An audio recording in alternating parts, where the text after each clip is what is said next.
Good evening, and thank you for coming. My name is James, and I'm the Humane Educator for the Animal Rights Foundation of Florida. Now, I'm typically giving this presentation to a high school classroom, so my audience is a little different. And same level. Same level. We'll find out. We'll find out.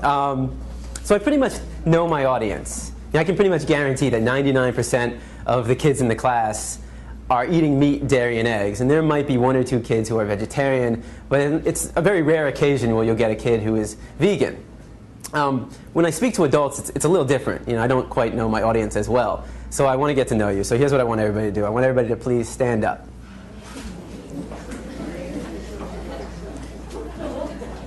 All right. Now, if you are vegan, meaning you choose not to eat any meat of the animal, no flesh of the animal, no cows, no chickens, no pigs, no turkey, and no fish, all right, surprise, surprise, a fish is not a vegetable, no dairy, no cow's milk, no cow cheese, no cow butter, no cow ice cream, and no eggs, please have a seat. So if you are vegan, please have a seat. Okay. Now, for the rest of you, you'll have to remain standing for the rest of the presentation. All right, now everybody have a seat. There's another benefit of talking to high school kids, and that's they're not afraid to participate in the presentation. They'll say whatever is on their mind, whether I like it or not. But with adults, it's a little bit harder. It's like pulling teeth. Now, this presentation is designed to be interactive, meaning I want you to actually participate. I want you to engage. I mean, think about the presentation. It's like a Rorschach test. Right? I show you a picture, and you tell me what you see. All right. So the maturity level is the same as high school students. It's a mushroom, people. All right. How many of you have ever seen the movie The Matrix? All right, so maybe more than half of us. Right, for those who haven't seen the movie The Matrix, there's a scene in the very beginning of the film where the main character is presented with two pills, one blue and one red, and he has to make a choice. If he chooses the blue pill, he'll fall asleep, and when he wakes up, everything will be exactly the way it's always been. If he chooses the red pill, he'll finally learn the truth. And I'm here today to give you that red pill. But let me make this very clear to you. I'm not here to tell you what to do. I'm not here to tell you how to think, how to feel, and I'm certainly not here to tell you what to eat. I'm simply here to provide you with information. Now, what you do with that information is solely up to you. So, what does the matrix look like? Let me show you. Now, despite what you might be thinking, these two circles are not equal. I repeat, these two circles are not equal. One is in fact larger than the other. What I need you to do is determine which one that is. So, please raise your hand if you believe the blue circle is larger than the red. All right. Please raise your hand if you believe the red circle is larger than the blue. All right, very good. Now, before I said anything about these two circles, what was your first instinct? Equal, right? Because they look equal. And the reason why they look equal is because, in fact, they are equal. These two circles are identical. Yet I got just about every one of you to raise your hand and say that they're not. So what do we learn? That you can be manipulated like that to believe in something that goes against your natural instinct. Just imagine as a child you're taught that the blue circle is larger than the red. If you say it enough times, you convince yourself that's the truth. If you're told the lie enough times, it becomes part of your reality. And if enough people are taught that lie, that the blue circle is larger than the red, well, now it becomes part of the culture. And if that culture then passes that misinformation along to the next generation, well, now it becomes tradition. And what we have to remember is that just because we have a tradition doesn't mean it's morally acceptable. Tradition and morality are not always the same. I mean, can you think of any traditions that we once had in the United States of America that we no longer have? That today we think back and that was immoral? Slavery, right? Less than 200 years ago. And that was a tradition. So the traditions we have today doesn't necessarily mean they're morally acceptable. And as we evolve as a culture, so do our traditions. Now, The Matrix is a story. It's a story. When told enough times to enough people, it becomes part of that culture. It becomes the tradition. And this story is being told over and over every day. In fact, if you believe the image on the carton is where you're getting your milk from, you're deceiving yourself. This is a fantasy. It only exists in your head. It's a blue pill fed to you by the industry to get you to buy their product. This is the matrix, the lie we tell ourselves about where our food is coming from. The reality is far more disturbing. 90 to 95% of the milk, the meat, and the eggs that we consume in the United States are coming from these conditions. And this is called factory farming. This is where you take thousands of hens, pigs, and cows, you can find them into warehouses. In fact, every year in the United States, 10 billion, right? 10 billion cows, pigs, and chickens are being slaughtered for food. So what that works out to be is that every second in the United States, 300 animals are killed, just like that. So 300, 600, 900, 1,200. By the time I'm done talking today, there'll be over 1 million animals that have been slaughtered. And most of us don't even blink an eye. I mean, how is it possible that in the United States of America we can slaughter 300 animals every second and not question that? Because of the story we've been told. The story justifies the action. If you say it enough times, you actually convince yourself that's the truth. How many of you were taught as a child you need to eat meat to get protein? I mean, I know I was. How many of you were taught you need to drink cow's milk to get strong bones? Not dog milk, not chimpanzee milk, not elephant milk, not rhino milk, not hippo milk, not tiger milk, not lion milk, not giraffe milk, not elephant milk. Did I say that already? I think you get the point. Not even our own mother's milk, but we need to drink cow's milk to get strong bones. The absurdity of drinking the milk from any other species and any other being besides our own mother, when it's said enough times, loses its absurdness. So all we're going to do today is find out if the matrix is telling the truth. Now, the first thing we've been taught is that our diet is natural. You know, we eat meat, dairy, and eggs, so therefore it must be natural. So let's find out. Now, you have two images on the wall. All right, again, remember the Rorschach test. You have two images on the wall. I want you to tell me all the thoughts that come to mind when you see the image on the left. And don't be afraid to scream out. Nobody's going to get sent to the principal. What do you see? Fresh, yum, sweet, right? If I came into the room with a basket of strawberries that looked just like that, organic, and I put him on the chair right here, now what would be your thoughts? Okay, same thoughts. What would you think if one of us got up and started chewing on the strawberries? Maybe we'd want to join in. If I come into the room with a basket of strawberries, how many of your mouth starts to salivate? Your mouth starts to water? If I take a strawberry and I put it under your nose, what do you smell? If I take a knife and I slice that strawberry in half and put that under your nose, now what do you smell? Notice how all the sensations remain the same. You see a strawberry and it looks like a strawberry. You smell a strawberry and it smells like a strawberry. And you take a bite out of a strawberry and surprise, surprise, it tastes like a strawberry. Exactly, it's a strawberry. But what thoughts come to mind when you see the image on the right? Cute. It's kind of a rigged audience. You're in a vegan restaurant. But you know, when I go to a classroom, you know, half the response, you'll get half the kids who say, "Oh, cute. Animal, pig, Wilbur, babe." So half the class will see an animal, and the other half of the class will see bacon, sausage, ham, pig, sweet pork, and hot dog. They'll see a food. It's one or the other. You're either seeing an animal or you're seeing food. Now, what would happen if I took one of the pigs living, brought him into the room right here, and put him right in front of you? Does that change it? Now what do we see? And I mean, what would we think if one of us got up and started chewing on the pig? Not very normal. If I come into the room with a pig under my arm, how many of your mouth starts to salivate? Right? If I take a pig and I put it under your nose, what do you smell? You smell a pig. Just like if I took a dog and put it under your nose, you smell a dog. A cat, you smell a cat. If I took a knife and I sliced that pig in half and put that under your nose, now what do you smell? You smell the stench of death. You smell a rotting corpse, bacteria, decomposing flesh.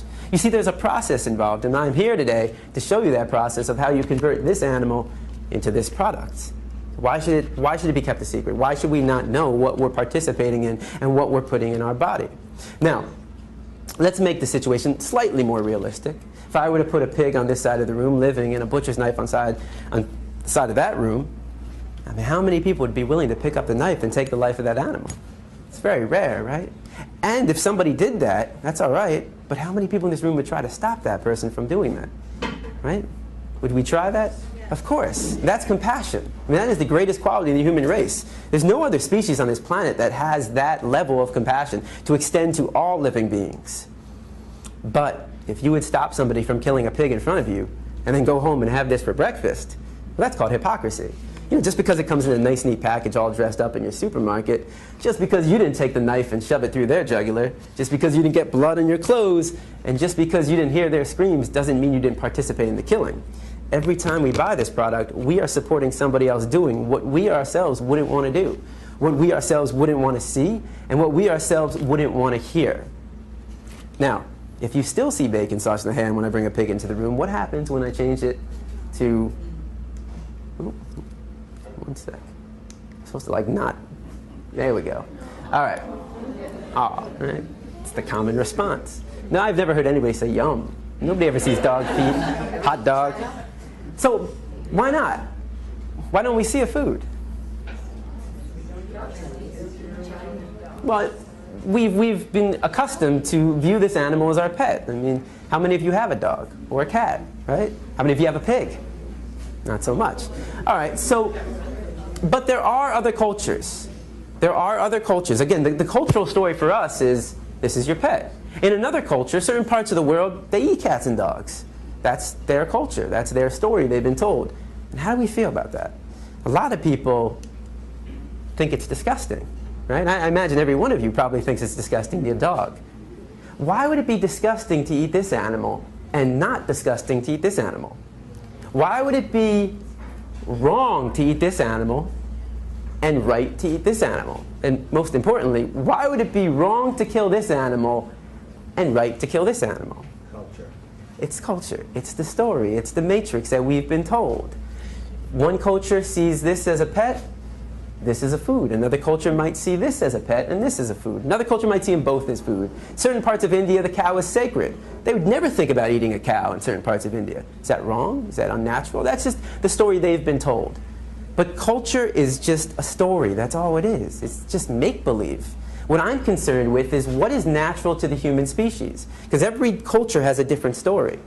But you take somebody from Asia, Africa, South America, North America, Europe, and we're all the same species. We're all human beings. So let's take a 3-year-old from any country in the world, and you put that 3-year-old in a room, and you line up 5 animals in front of that 3-year-old. A pig, a dog, a cow, a cat, and a chicken. Do you think the 3-year-old is going to know which one to eat and which one to pet? What's the 3-year-old most likely going to do, or try to do? Play with them all. It's going to try to play with them all. The 3-year-old has to be taught, no, no, no, no. Don't play with him. Eat him. Play with him, pet him. That's what we were taught. We didn't choose our diet. Our diet is a learned behavior. We were raised to perceive this animal as your pet and this animal as your food. But that's not the natural perception. The natural perception is that they're all of our companions. So our parents chose our diet based upon the cultural story. And if you have children, you base their diet on the cultural story being told, which is the same story. Now, let me give you another example. If you take a baby and you put a baby in a crib and you put on the right side a baby chick and on the left side an apple, which one do you think the baby's going to try to play with and which one do you think the baby's going to try to eat? Most likely, I put the inanimate object, in this case the apple, in his or her mouth. And if the baby, most likely will be piqued by the interest of the thing moving, in this case the thing being actually a living being in the chick. Now, if the baby tries to eat the chick, what's the chick going to do? He's going to run away or peck at him. Now, if you walked into a room with a baby in a crib, playing with an apple and chewing on the head of a live chick, what would you think of that baby? It's like demon baby? You gonna allow that demon baby to play with your baby instead of a play date? Probably not. So if it's not all right for a baby to cause harm to an animal, even when they don't know any better, why does it become more acceptable as we get older, when we do know the difference between an apple and a baby chick? The question is, do we find it acceptable to cause harm to an animal? Well, let's find out. If you don't walk outside right now and you saw somebody taking a baseball bat to a dog's head, what would you do? You take action. At the very least, you'd call the police because you recognize that as a violation of this animal's right to be free from harm. We're all given that right at birth. Every animal on this planet, whether it's a mammal, whether it's an amphibian, whether it's a bird, a reptile, a fish, an insect, we're all earthlings, human beings as well. We are all earthlings. And what do all earthlings have in common? 2 things. We all want to live. We all desire to live. That is what is creates the equality in all of us. We all want to live. And the second thing is we all avoid pain. Those two things make us equal. From the largest land animal on earth, the elephant, to the smallest, the insect, the ant, and everything in between, from the dog, the pig, to the human being, we all desire to live, and we all avoid pain. Now, if you were to walk outside right now and you saw somebody taking a baseball bat to a pig's head, would your emotional response not be the exact same thing? Of course. Because the question for you is, what's the difference? What's the difference between the two? Right? Is there a difference? You might think one is cuter than the other, but that says more about you than anything about these two animals. You know, a lot of kids will say, well, the nose looks different. But I say, but they both got a nose to smell. Some kids will say, well, he's got hooves and he's got paws. I say they both got feet to walk and run. Some kids say, well, his ears are going up and his ears are flappy. They both got two ears to hear. They both got two eyes to see. They both got a heart to beat and a mind to think. And the reason why we would take action for both of them is because we recognize the equality between them and not the difference. Any difference is insignificant. The similarities, though, are striking.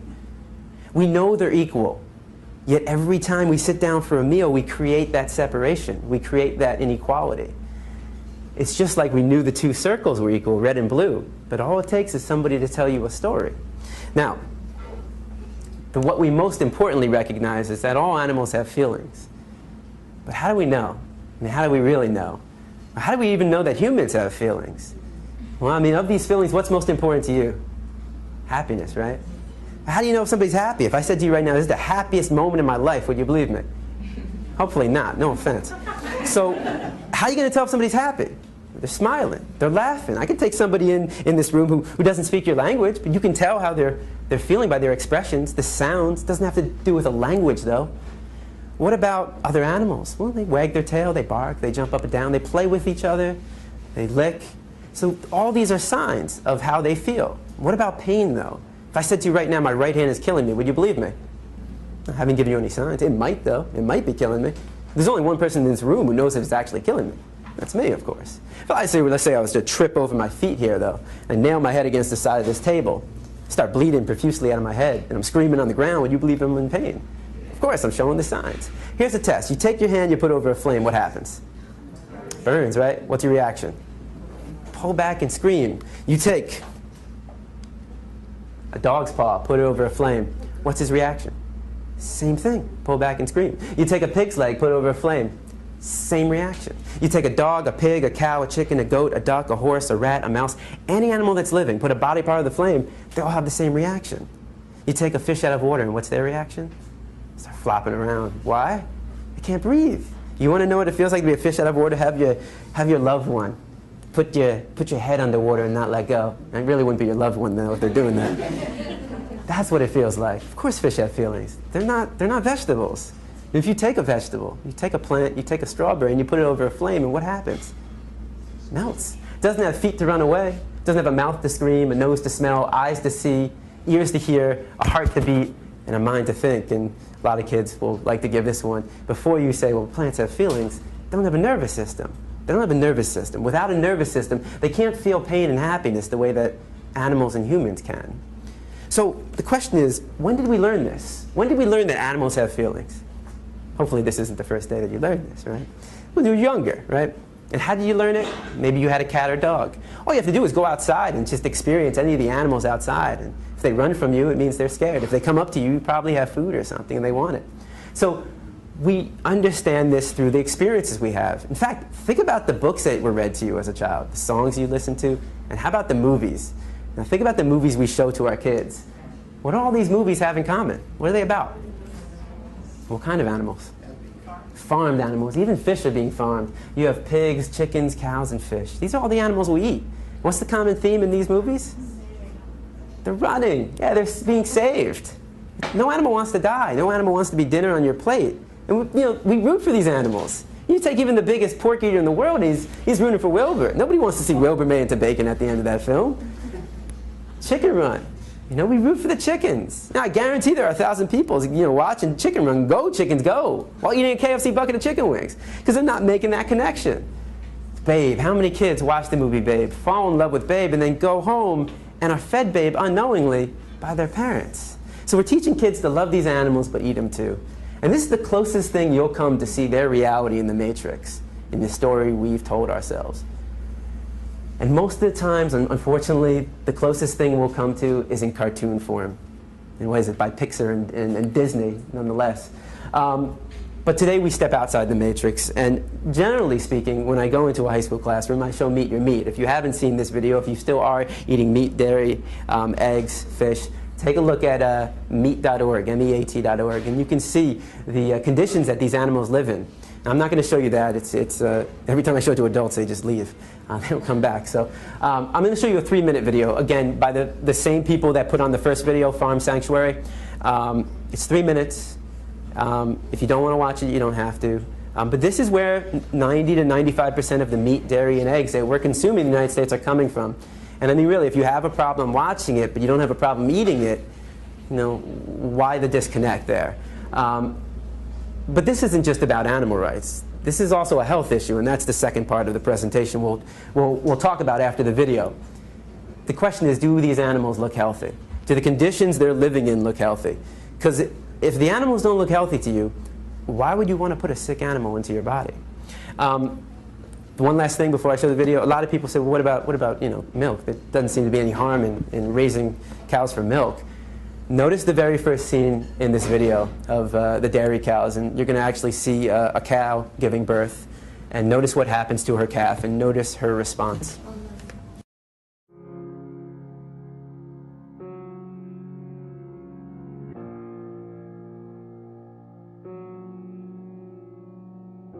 If I could talk to animals that are being confined and abused now in factory farms, I would say I'm sorry for what we're doing to you.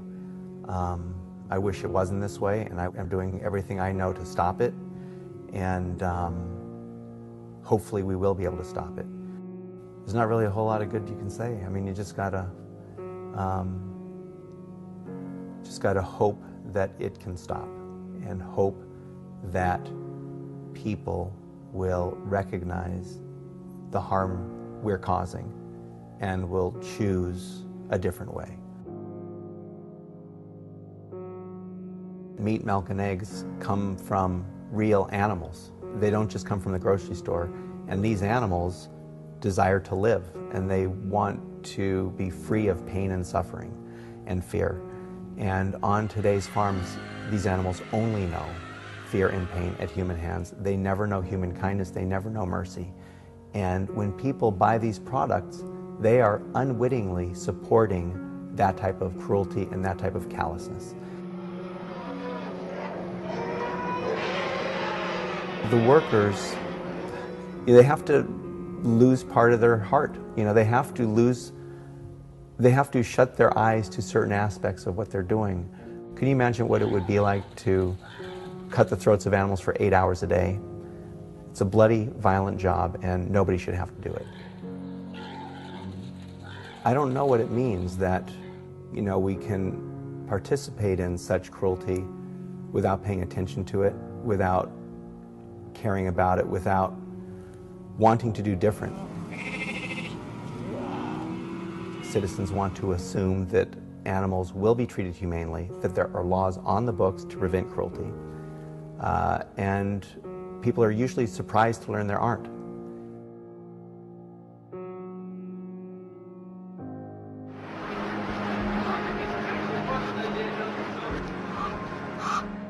If people looked at what was happening, they'd be appalled. Most people would not support the type of abuse that has become common on factory farms.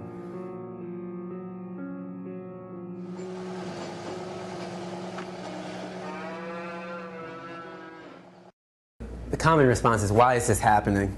And there's a very simple explanation for why it does happen. If you were to walk outside right now, if you walk down US 1 and you walk further down, let's say you came to a restaurant that just opened up, right? They were serving cats and dogs. That was their main item on the menu. Now, how many of you would be out there right now protesting?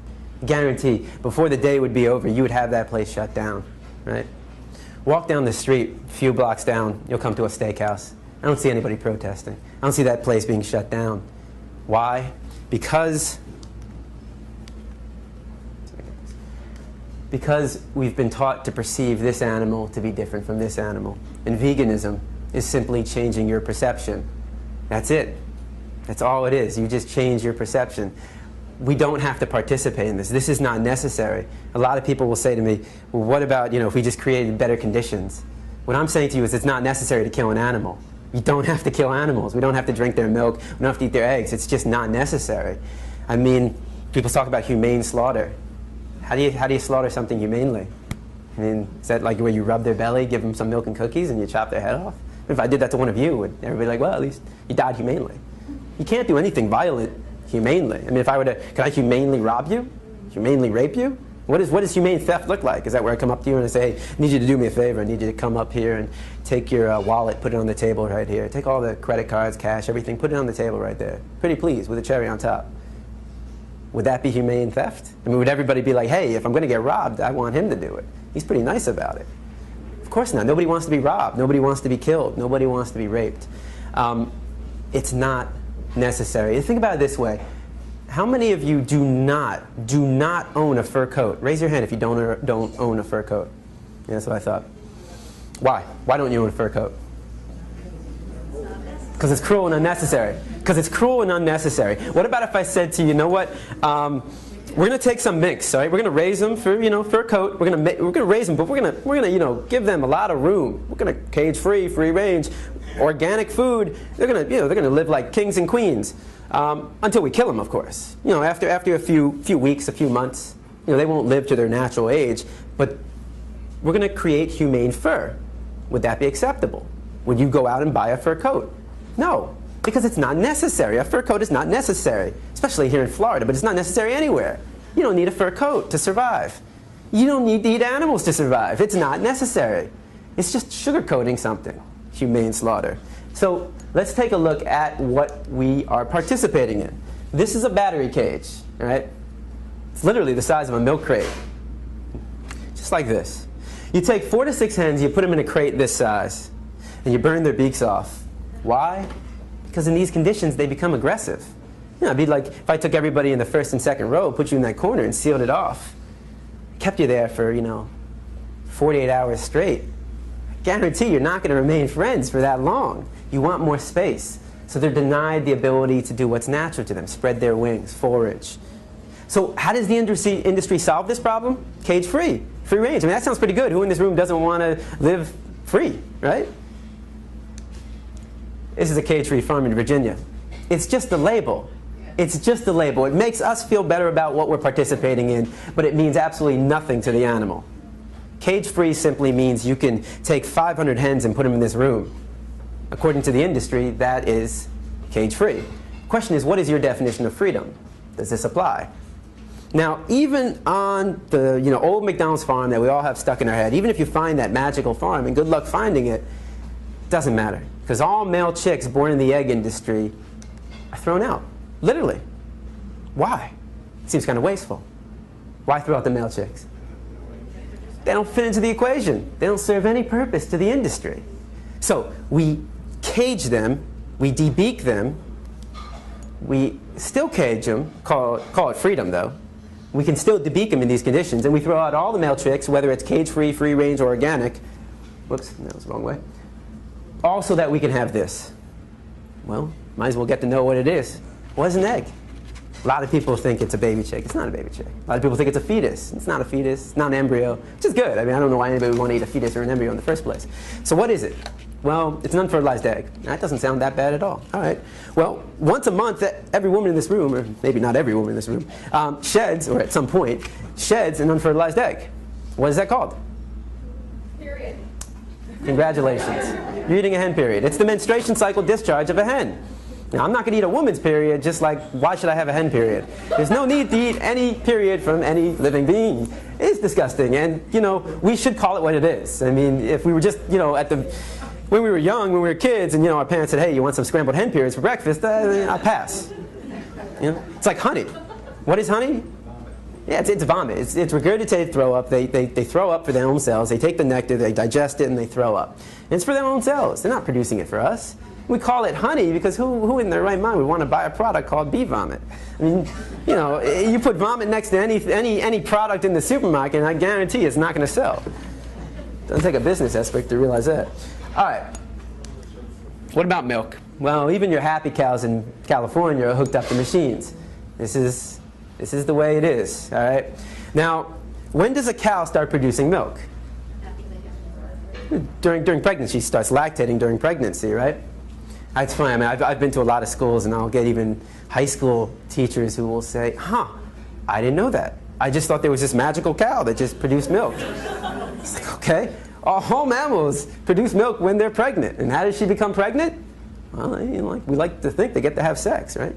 At the very least, they get the pleasure of sex. But there's no sex on the farm. The farmer's not going to wait for a cow and a bull to get it on. He's not going to set the mood, light some candles, put on Barry White. It's a business. He's running a business, you know? And the business is not in the welfare of the animal. It's in producing a profit. So how do you get a cow pregnant without a bull? Artificially inseminate them. If you were to artificially inseminate a woman without her consent, what would that be called? Rape. I am not saying a woman is a cow, but I am saying rape is rape. I mean, just look up the definition of rape. Exerting your power over another sexually. So what's your definition of another? Does that only apply to women? How about men? How about other beings? Well, now she's pregnant. She gives birth. What happens to her baby? All male calves born in the dairy industry, like if you were here in the beginning, the Saving Billy, all male calves born in the dairy industry are immediately taken away from their mother, chained by the neck to a crate, deprived of their mother's milk, fed an inefficient diet so that their body become anemic, so lack of iron. They will never be able to turn around, will never see the light of day. Every glass of milk supports this industry. And some people say, well, veal is the cruelest industry, or foie gras, where they shove a pipe down a duck's throat. Cruelest industry. How do you put pain in some kind of like, okay, well, it's pretty bad right here, but it's not so bad here. Pain is pain. Suffering is suffering. Don't categorize it. This is all suffering for these animals. Why do they do that to the male calves? Just like the male chicks, they don't fit into the equation. They don't produce the milk. If you're drinking cow's milk, the only reason is because a calf chained to a box isn't. Now, what about the female calves? They too will be taken away from the mother. Why? Why would the female calf that will grow up to be like her mother, which is a constant cycle of impregnation, birth, and milking, why would she be taken away from the mother? Right, and we want the milk.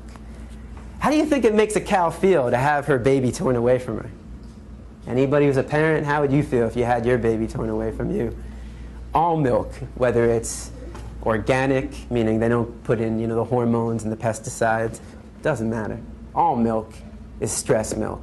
That's not something you pasteurize out of the milk. It's part of it. It's part of it's like it's part of the meat, part of the cheese. It's part of what you're drinking. It's stress. Now, biologically speaking, who was a cow producing milk for? Biologically speaking. The baby, not for us. Just like, when your mom was pregnant with you, who was she producing milk for? It was for you. It wasn't your daddy, it wasn't the neighbor, it wasn't the dog or the cat, it was for you. All mammals produce milk for their young. Where do all these animals get their milk from? And when do they stop consuming milk? We're the only species on this planet to take the milk from another animal, and we're the only species on this planet to continue drinking milk after infancy. And if you really don't think it's that weird, because people say, well, you don't eat cheese. Cheese is just spoiled milk. You don't eat cheese. You don't drink cow's milk. That's extreme. That's crazy. Is it really that extreme to not take the milk from another animal? I mean, and if you don't think it's that extreme, if I brought a pregnant woman into the room right now, how many of you would want to drink her milk? You're not a baby. It is extreme. Now, if cow's milk is meant for a calf, if cow's milk is biologically meant for a calf, why would it be necessary for humans to drink? It's not. Cow's milk is no more necessary than drinking dog milk, chimp milk, pig milk, or elephant milk. The only milk you need was from your mother when you were a baby. You're not a baby anymore. You're not a cow. You're not a calf. Well, what about if I said to you, you're walking in Publix, Whole Foods, Winn-Dixie, maybe Winn-Dixie more likely, and you come across not cow milk, but chimpanzee milk. That's why I said Winn-Dixie. No offense, you shop at Winn-Dixie. I can't picture, well, I don't know, maybe Whole Foods. But, all right, so chimpanzee milk, right?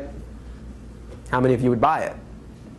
Probably not, right? That's disgusting. Why would it be disgusting to take the milk from one animal, but not disgusting to take the milk from another animal?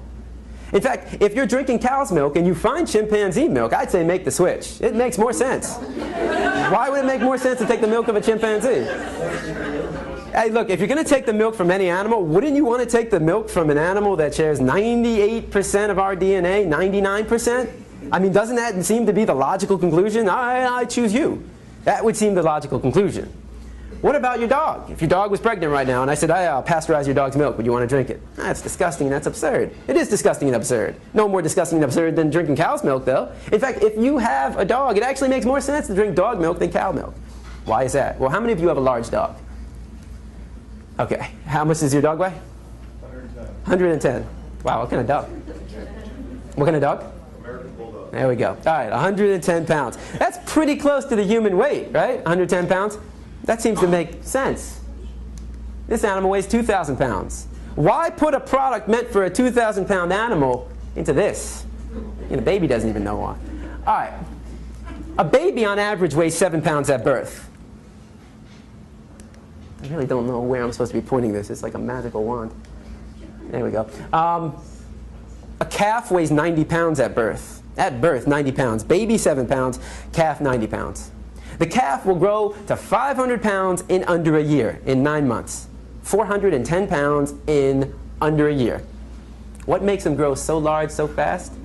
The milk. But of course they're not getting the milk, and if it's not organic, what are they getting? Hormones. They're getting steroids. Again, that's not something you pasteurize out of the milk.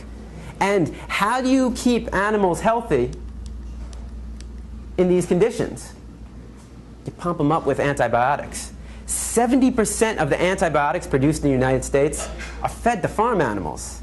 That's not good. Right? That is not good. You wonder why so many people are dying in the hospitals. They get some infection and they take these antibiotics and they don't work anymore. So how do we actually justify putting a product meant for a 2,000-pound animal? They grow to 2,000 pounds in 2 years into this.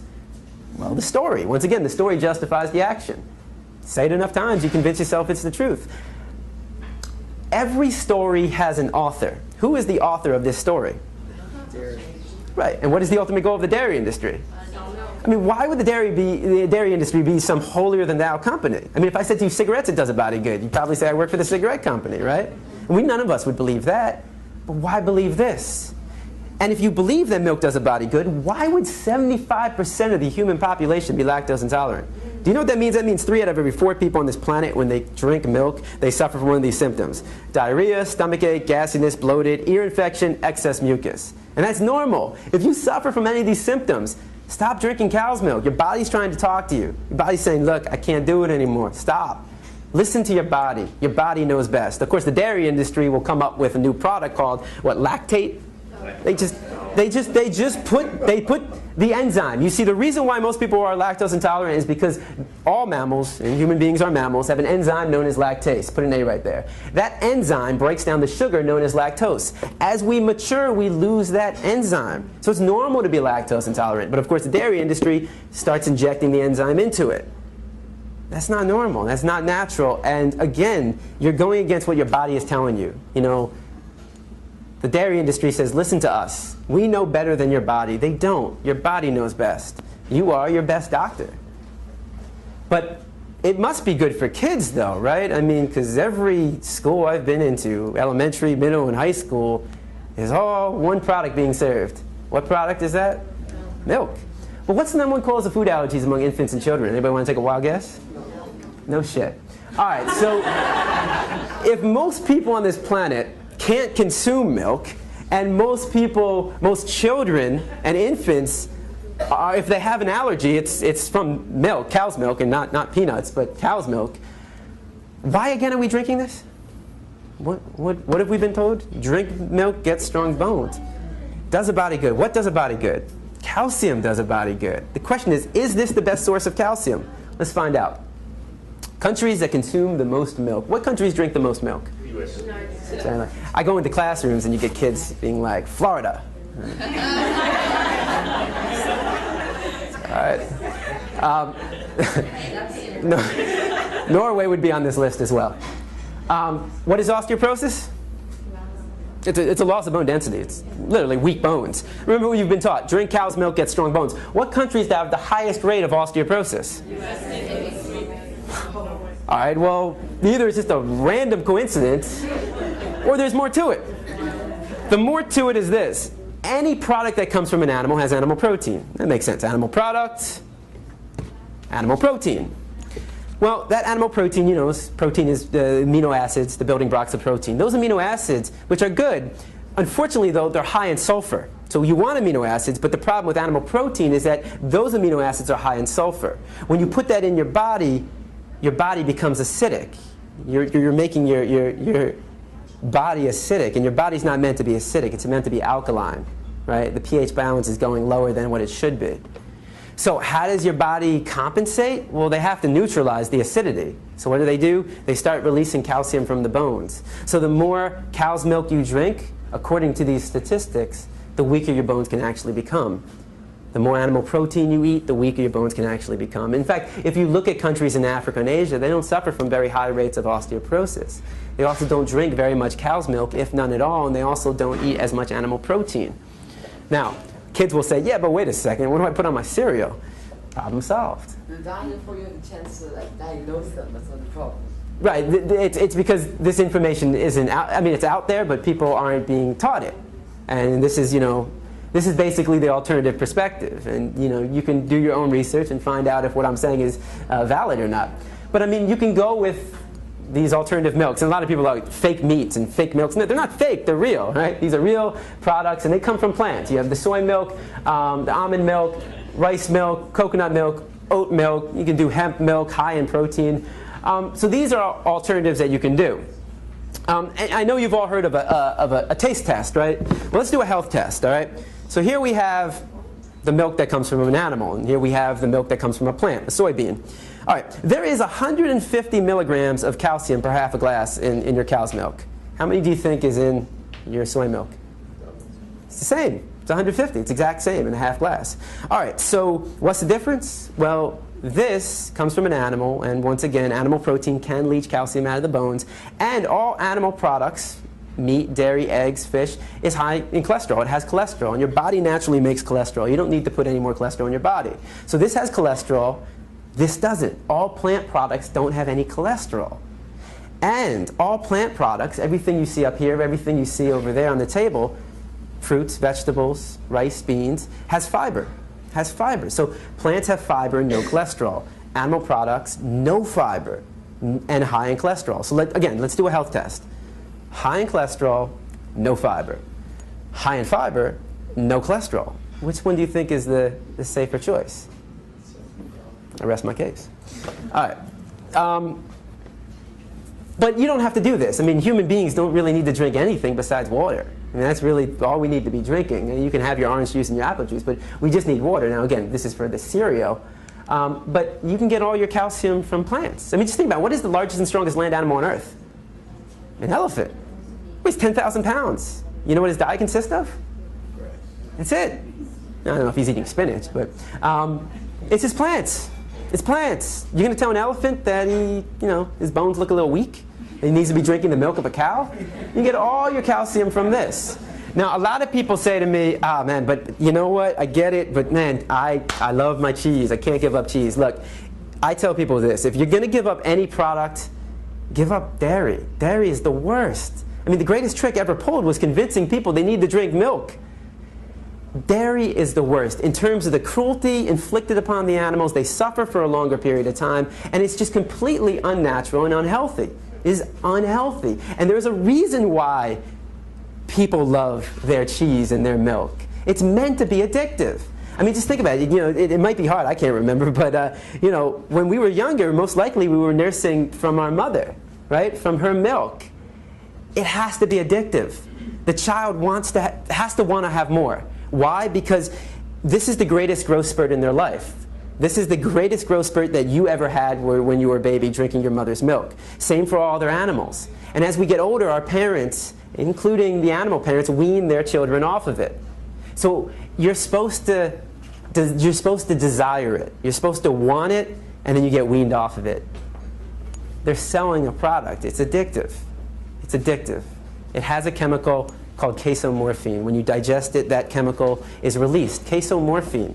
Morphine. It makes you giddy. It makes you want more. It makes your brain think, eat more, eat more. And your body is saying, I can't digest it properly. So you are addicted. And the first step to what recovery is to acknowledge it.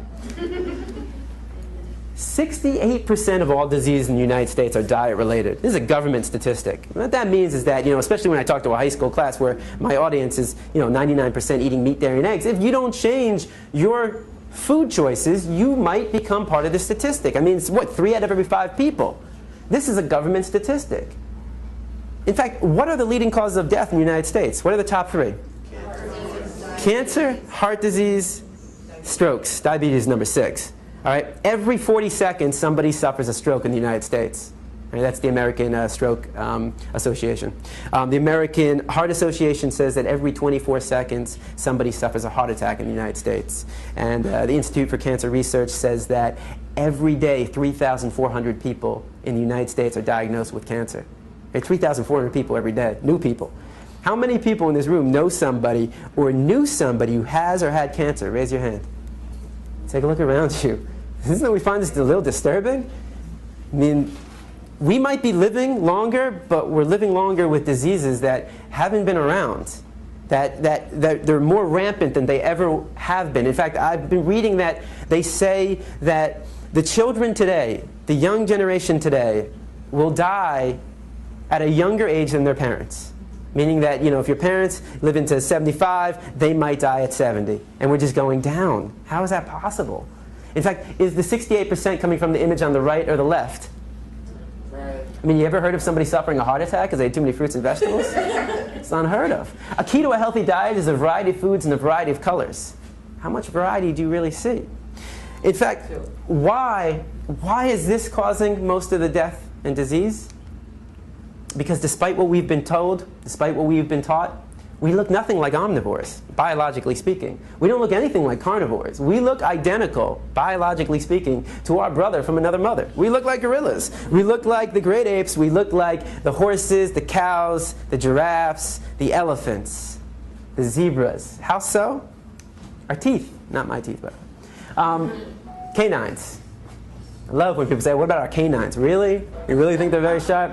I mean, if we had like sharp canines like our cats and dogs, I mean, if you really think you have canine teeth that are sharp, take a look at your cat or dog. I mean, would we be using knives and forks if we had these, right? We have more teeth. Why? We chew our food. Tonight when you're feeding your cat or dog, notice what they do. Limited chewing, mostly swallowing. Our jaw goes like this. We grind our food. Their jaw opens up wide. In fact, if you want to know what humane slaughter looks like, here it is. Look at the animal kingdom.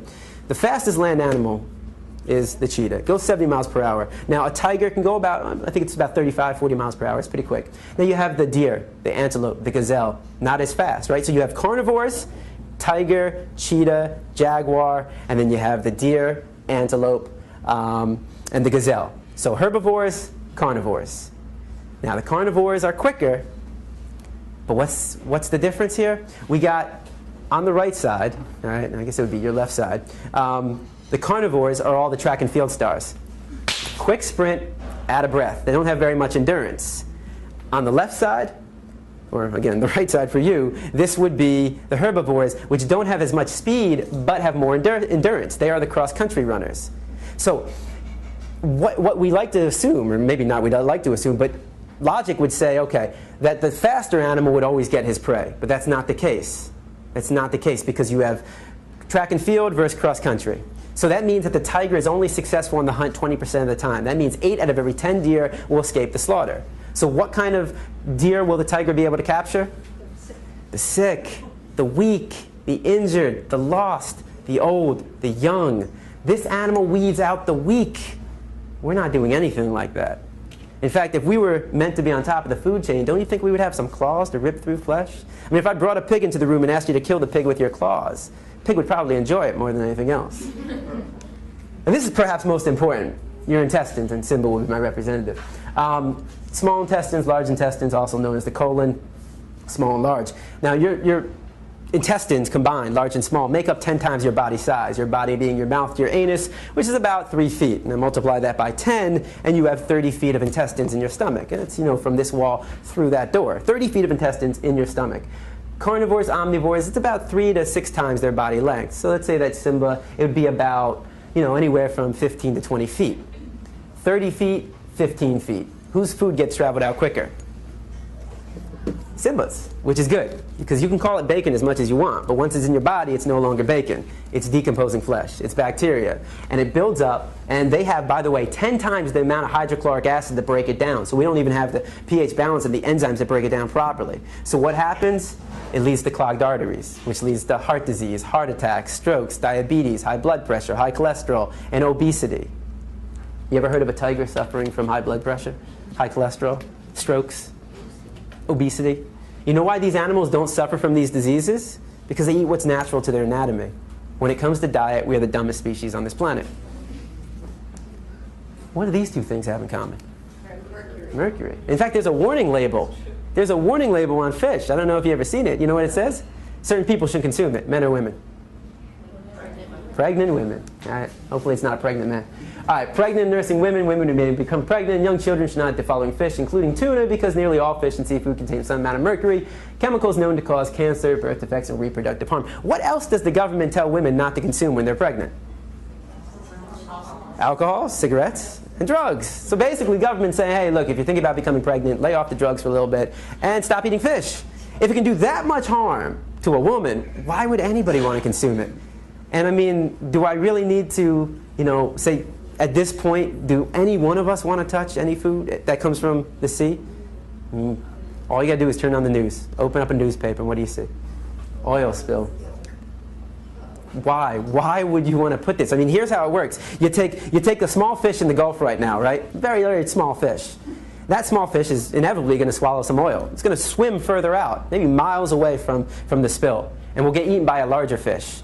And then that larger fish is now contaminated and will swim out even further. And that larger fish will then get eaten by even larger fish. Now that even larger fish is contaminated with oil. And then we catch that even larger fish, and then we eat it.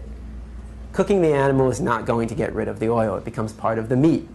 So why do we consume it, though? Why do we consume, this flesh of an animal? What have we been told? You need to eat meat to get protein. Protein, right? But how many grams of protein are we supposed to get? Does anybody know? 5 to 1 kilogram of body weight. Okay, in terms of grams per day? It'd be about, World Health Organization says 40 to 50, about that. 40 would be for the average female adult, 50 would be for the average male adult. But it's funny how we don't tell that to kids. I mean, I only learned this recently myself, too. I mean, going through my whole life and never really bothering to find out, and nobody ever bothered to tell me. It's like, saying, here, have the keys to my car, go, pick up some stuff from me, go get my groceries. But I didn't teach you how to drive the car.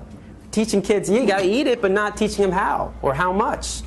Now, again, let me show you how easy it is to get protein, all right, especially here in the United States. All right, your standard American diet for breakfast, you got your bacon, you got your cow's milk, and you got your hen periods.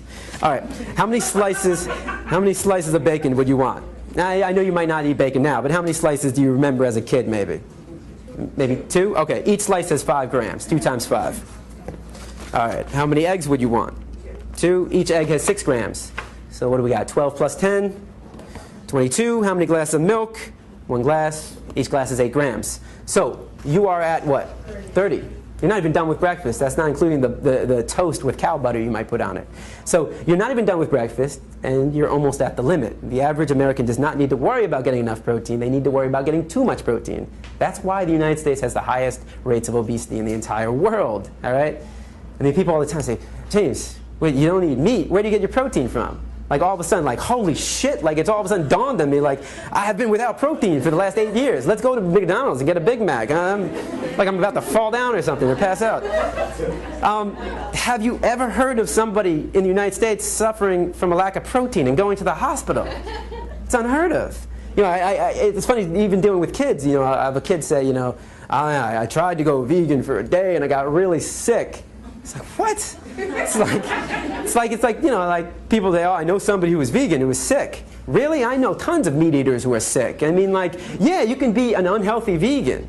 What I'm telling you is it doesn't matter if you're eating meat, dairy, eggs, fish, or you're eating a plant-based diet, you should know what you're putting in your body. You should know how many grams of protein you're getting. You know the amount of iron, calcium that you're getting. And by the way, people say omega-3 from fish. You can get that from the seeds, the nuts. You can get that from other things. Flax seeds is a very good example. Think about this. These are the largest and strongest land animals on Earth. And what does their diet consist of? Plants. You're in good company if you're only eating plants. And what's so ironic about this is that the largest and strongest land animals, not only do they not just eat a plant-based diet, they also live the longest. I mean, this animal can live to 70 years. They can live to about 50 to 60 years. The gorilla about 50 years in the wild. And their diet consists of nothing but plants. I mean, you're going to tell any of them they're missing out in protein? I mean, this animal has 10 times the upper body strength of the average male adult. And where is he getting all his protein from? From this. His diet consists of roots, shoots, bamboo, and banana. He's getting all his calcium, all his iron, all his vitamins, all his minerals, the amino acids from this. You can get everything. Everything. Here's the new food pyramid, all right? There's two things. Your body is like a machine, okay? Think of your body as a machine. You have to put the proper fuels in it to get it to work properly. If you don't put the proper fuels, it ain't gonna work. And if you put fuels that aren't as good quality as others, that will lead to heart disease, cancers, strokes, diabetes, obesity, high blood pressure, high cholesterol. It's like if you take a Porsche and you fill it up with diesel, what happens? You just screwed your car up, right? And I guarantee, what are people going to say to you when you say, hey man, I put diesel in my car today? You know what they're going to say to you? I guarantee they're going to say, what the fuck is wrong with you? No offense. When somebody puts a hamburger in their mouth, nobody's saying, what the fuck is wrong with you? Stop. Stop. All right? You get everything. All right? I know I said think of your body as a machine. Now think of your body as a house. I love analogies. Think of your body as a house, right? To build a house, you got to start with a foundation. You can't start with the roof. Here's the foundation. This is the foundation. This is where all of it starts. The fruits and vegetables. Key to a healthy diet, variety of foods, a variety of colors. You get everything from this, right? And then you build your walls with the legumes, the beans, and you got the whole grains, the wheat, the pasta, the spaghetti, the rice, the breads, and on top, your roof. You got your nuts and seeds. You can get everything from this, everything. All your vitamins, A, B, C, vitamin D from the sun. You get all your calcium, all your iron, your omega-3, all your protein, the amino acids.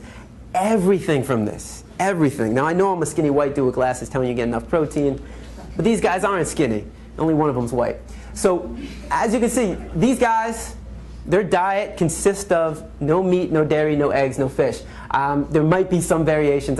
Tony Gonzalez, he might be eating fish. Don't hold me to it. But I know Prince Fielder, who is your 2009 home run derby king, no meat, no dairy, no eggs, no fish. Mac Danzig, who fights in The Ultimate Fighter, he's season 1 champion, UFC fighter, no meat, no dairy, no eggs, no fish. So you can still excel at your sports. You can still gain muscle mass on a plant-based diet. Again, just remember the gorilla.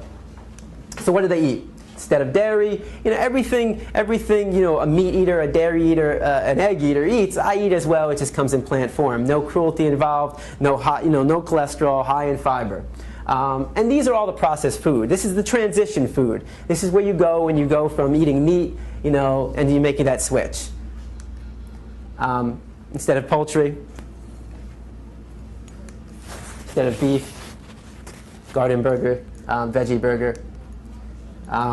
Right here, what you see up here, this is one of the best items on the market. And again, not like the healthiest food in the world, but certainly better than your meat. This is called the riblets.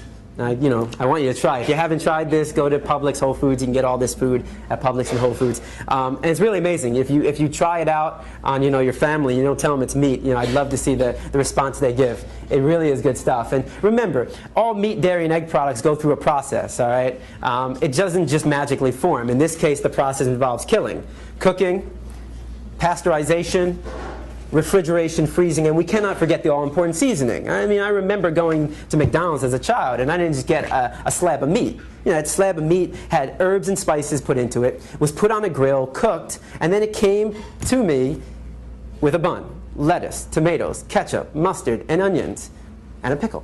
What are all those things made out of? Plants. We put condiments, spices, and herbs on the meat to make it taste better. In fact, what would meat be without plants? Just be a dead animal. Be a carcass on your plate. It would be no different from roadkill. So the word of the day is vegan. And a vegan is somebody who chooses not to eat any meat, dairy, eggs, or fish. And again, how is this extreme? How is it extreme not to be drinking the milk of any other species? How is it extreme not to be eating hen periods? How is it extreme to not be participating in a system that unnecessarily kills animals? A lot of kids say, man, even after all this, they're still like, what do I eat as a vegan? Now, all these products are vegan. There's no meat, no dairy, no eggs, but this is all crap. This is unhealthy. This is the junk food vegan. And you know, kids get all excited. All right, I'm going vegan. I eat just nothing but... It's like, God only knows what they're telling the parents. You know, if your diet consists of nothing but Oreos, Skittles, Airheads, Fritos, Sour Patch Kids, and Big League Chew, you're gonna die. This is unhealthy. I don't know if kids hear that, but you know, all right, I'm gonna live. On a healthier note, you know, you have your scrambled eggs, I have my scrambled tofu. Pancakes, you don't have to use cow milk, use soy milk, oat milk, rice milk, almond milk, coconut milk, hemp milk, fruits and vegetables. Spaghetti, pasta, refried beans. You even have vegan sour cream, guacamole, comes from the avocado. Soy cheese, rice cheese. They even have this magical cheese I'll get to in a sec. Veggie burger, veggie dog. Cupcakes, they have egg replacers. I think I'm gonna have them up here. So you can replace the eggs with bananas, applesauce even. You can use soy milk, oat milk, more flour, water. Coconut milk ice cream, one of the best ice creams in the world. Again, not healthy, but you know, healthier than cow milk ice cream. You know, I've always said to people, hey man, if you can put a man or a woman on the moon, how hard is it to make a cheese that doesn't come from a cow or, you know, a goat? Like, how hard is it to make a vegan cheese? Well, they heard me. This is called Daya cheese, actually. And its great thing is no soy, no rice. It's actually made out of tapioca and arrowroot flour. I know that's not making your mouth water, but man, it is good. Here's another example of where you can get your protein from. This is a vegan sausage. It's about that big. It's the size of this remote. And there's 4 in a package. Each one of these has 29 grams of protein. And again, the healthiest food you can eat is the whole foods. I don't mean the supermarket. I mean the fruits, the vegetables, the rice, the beans. You know, stuff that's fresh. That's not processed. The last thing I do want to show you is another video. This is a happier video, and this is the whole idea of change in perception. I know I'm keeping you here, Jesus, longer than you probably wanted, but this is a really beautiful story, and I hope you enjoy it.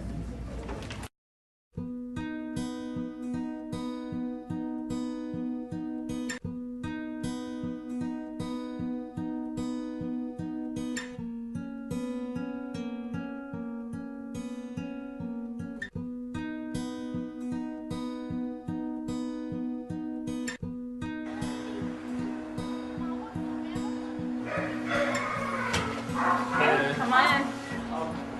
There she is, beautiful girl. She was tagged for slaughter, and that would have been her fate, but she wanted to live, and so she literally ran for her life, and now she'll live out her life at sanctuary. It's interesting how the public responds when one individual animal, you know, makes a run for her life. They end up making headlines on national news. People's hearts go out to this one individual animal. The cruelty that happens to farm animals is largely hidden, you know, behind factory farm walls, and people aren't aware of it. When you look in her eyes, you know, everyone wants the best for her once they get to know her. And when people are able to identify with an individual and look her in the eye and see that she's a living, feeling being who has a will to live, then people care. I've been working here with animal care and control for almost 9 years. This morning was really astonishing to me. All of a sudden, it dawned on me, this sweet, innocent cow running away from being slaughtered. And I never even thought about it before, that something is actually being slaughtered and it's my ground beef and it's my dog on steak and stuff like that, and we've been eating this for years. I never pictured that face on that, and it hurt. I can't do that. I can't. So now we're gonna work on not eating me and my entire family, because I'm realizing that this is a life that was saved today. And with my family, we'll be saving a couple more. Thank you. She looks like she's about a year old. Absolutely beautiful Hereford. And those, unfortunately, are cows that they use for meat. She's most likely at a live market. And because they have a very strong will to live, like any living creature, she had a will to live, and she did it. Hello. And where she's going now, she's going to have like cows of her own breed even. She's going to be so happy. When the trailer arrives, yes, the cows in the herd will moo. Yeah, they will move in a big line. Everybody lines up. They will start mooing to her, to comfort her and to tell her that they're there. And she will moo back. Any animal, any creature has a strong will to live. She's an ambassador for all animals who are still suffering in slaughterhouses and on farms and who don't have such a lucky outcome. People love a happy ending, and it's happy.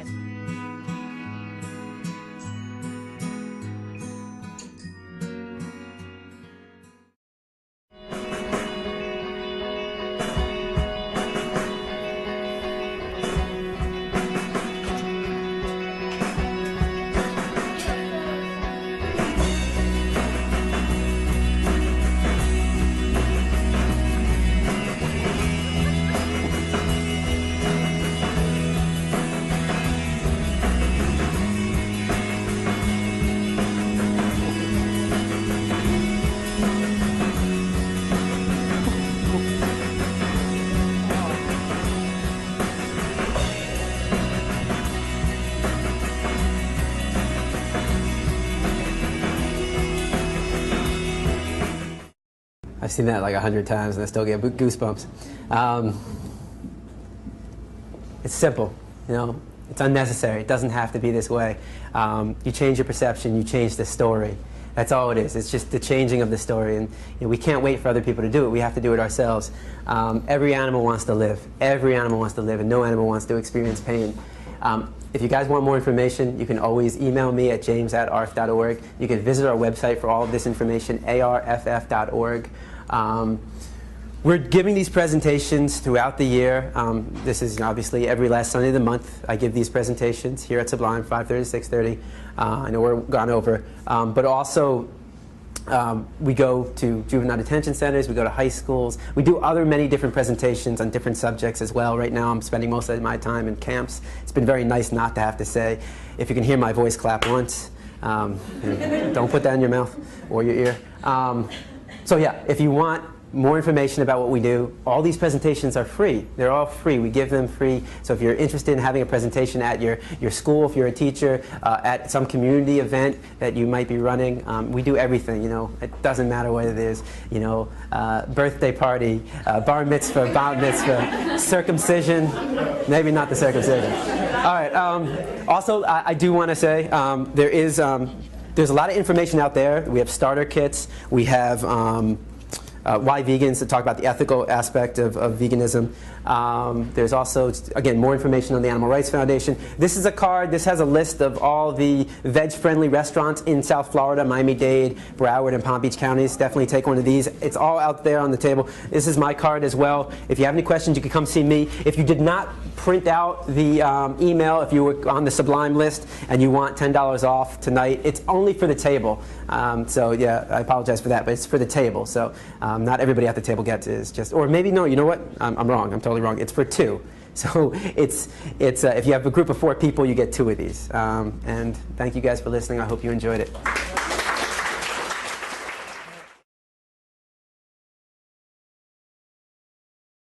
Every day.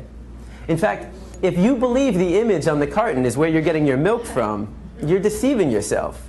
This is a fantasy. It only exists in your head. It's a blue pill fed to you by the industry to get you to buy their product. This is the matrix, the lie we tell ourselves about where our food is coming from. The reality is far more disturbing. 90 to 95% of the milk, the meat, and the eggs that we consume in the United States are coming from these conditions. Now, this is called factory farming. This is where you take thousands of hens, pigs, and cows, you can find them into warehouses. In fact, every year in the United States, 10 billion, right? 10 billion cows, pigs, and chickens are being slaughtered for food. So what that works out to be is that every second in the United States, 300 animals are killed, just like that. So 300, 600, 900, 1,200. By the time I'm done talking today, there'll be over 1 million animals that have been slaughtered. And most of us don't even blink an eye. I mean, how is it possible that in the United States of America we can slaughter 300 animals every second and not question that? Because of the story we've been told. The story justifies the action. If you say it enough times, you actually convince yourself that's the truth. How many of you were taught as a child you need to eat meat to get protein? I know I was. How many of you were taught you need to drink cow's milk to get strong?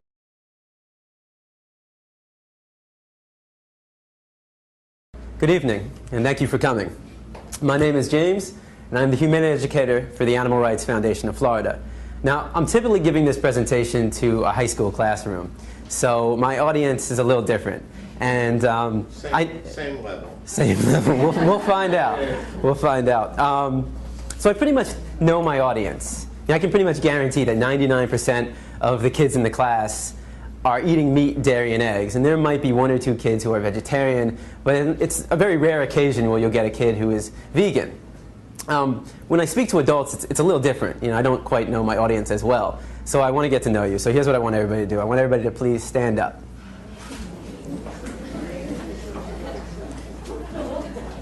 All right. Now, if you are vegan, meaning you choose not to eat any meat of the animal, no flesh of the animal, no cows, no chickens, no pigs, no turkey, and no fish, right? Surprise, surprise, a fish is not a vegetable. No dairy, no cow's milk, no cow cheese, no cow butter, no cow ice cream, and no eggs, please have a seat. So if you are vegan, please have a seat. Okay. Now for the rest of you, you'll have to remain standing for the rest of the presentation. All right, now everybody have a seat. There's another benefit of talking to high school kids, and that's they're not afraid to participate in the presentation. They'll say whatever is on their mind, whether I like it or not. Bones, not dog milk, not chimpanzee milk, not elephant milk, not rhino milk, not hippo milk, not tiger milk, not lion milk, not giraffe milk, not elephant milk. Did I say that already? I think you get the point. Not even our own mother's milk, but we need to drink cow's milk to get strong bones. The absurdity of drinking the milk from any other species and any other being besides our own mother, when it's said enough times, loses its absurdness. So all we're going to do today is find out if the Matrix is telling the truth. Now, the first thing we've been taught is that our diet is natural. We eat meat, dairy, and eggs, so therefore it must be natural. So let's find out. Now, you have 2 images on the wall. All right, again, remember the Rorschach test. You have 2 images on the wall. I want you to tell me all the thoughts that come to mind when you see the image on the left. And don't be afraid to scream out. Nobody's going to get sent to the principal. What do you see? Fresh, yum, sweet, right? If I came into the room with a basket of strawberries that looked just like that, organic, and I put him on the chair right here, now what would be your thoughts? Okay, same thoughts. What would you think if one of us got up and started chewing on the strawberries? Maybe we'd want to join in. If I come into the room with a basket of strawberries, how many of your mouth starts to salivate? Your mouth starts to water? If I take a strawberry and I put it under your nose, what do you smell? If I take a knife and I slice that strawberry in half and put that under your nose, now what do you smell? Notice how all the sensations remain the same. You see a strawberry and it looks like a strawberry. You smell a strawberry and it smells like a strawberry. And you take a bite out of a strawberry and surprise, surprise, it tastes like a strawberry. Banana? Exactly, it's a strawberry. But what thoughts come to mind when you see the image on the right? But with adults, it's a little bit harder. It's like pulling teeth. Now, this presentation is designed to be interactive, meaning I want you to actually participate. I want you to engage. I mean, think about the presentation. It's like a Rorschach test. Right? I show you a picture, and you tell me what you see. All right. So the maturity level is the same as high school students. It's a mushroom, people. All right. Now, how many of you have ever seen the movie The Matrix? All right, so maybe more than half of us. All right, for those who haven't seen the movie The Matrix, there's a scene in the very beginning of the film where the main character is presented with 2 pills, one blue and one red, and he has to make a choice. If he chooses the blue pill, he'll fall asleep, and when he wakes up, everything will be exactly the way it's always been. If he chooses the red pill, he'll finally learn the truth. And I'm here today to give you that red pill. But let me make this very clear to you. I'm not here to tell you what to do. I'm not here to tell you how to think, how to feel, and I'm certainly not here to tell you what to eat. I'm simply here to provide you with information. Now, what you do with that information is solely up to you. So, what does the matrix look like? Let me show you. Now, despite what you might be thinking, these two circles are not equal. I repeat, these two circles are not equal. One is in fact larger than the other. What I need you to do is determine which one that is. So, please raise your hand if you believe the blue circle is larger than the red. All right. Please raise your hand if you believe the red circle is larger than the blue. All right, very good. Now, before I said anything about these two circles, what was your first instinct? Equal, right? Because they look equal. And the reason why they look equal is because, in fact, they are equal. These two circles are identical. Yet I got just about every one of you to raise your hand and say that they're not. So what do we learn? That you can be manipulated like that to believe in something that goes against your natural instinct. Just imagine as a child you're taught that the blue circle is larger than the red. If you say it enough times, you convince yourself that's the truth. If you're told the lie enough times, it becomes part of your reality. And if enough people are taught that lie, that the blue circle is larger than the red, well, now it becomes part of the culture. And if that culture then passes that misinformation along to the next generation, well, now it becomes tradition. And what we have to remember is that just because we have a tradition doesn't mean it's morally acceptable. Tradition and morality are not always the same. I mean, can you think of any traditions that we once had in the United States of America that we no longer have? That today we think back and that was immoral? Slavery, right? Less than 200 years ago. And that was a tradition. So the traditions we have today doesn't necessarily mean they're morally acceptable. And as we evolve as a culture, so do our traditions. Now, the Matrix is a story. It's a story. When told enough times to enough people, it becomes part of that culture. It becomes the tradition. And this story is being told over and over every